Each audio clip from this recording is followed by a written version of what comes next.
one of the things that you're really intent about at the Transgender District is preserving the history and the role of sex workers in our community and in our history.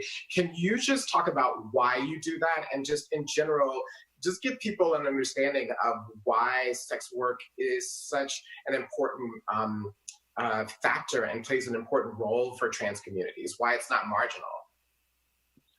Yeah, so sex work is the oldest job in world history since the beginning of time. And for trans people, specifically trans people of color, sex work is often the only source of income that we have when we live our lives authentically. And so for me personally, as a Black trans woman, specifically as a Black trans teenager, when I transitioned, I struggled in gaining sort of traditional employment. And it's not because I didn't apply anywhere. It's not because I didn't interview.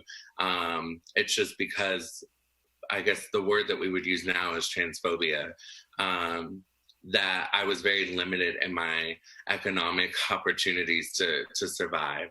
And so for me and so many of my sisters that I know, we engaged in survival sex trade because that's all that was available to us to survive. And so I think sex work is often a conversation that sometimes gets put on the back burner by trans community, partly because of stigma of sex work, where there is an assumption that all trans people are engaging in the sex trade. And some in our community would, hope that we would all sort of transition from the sex trade, but it is definitely a reality that so many trans people are facing, and in particular, Black and Brown trans women.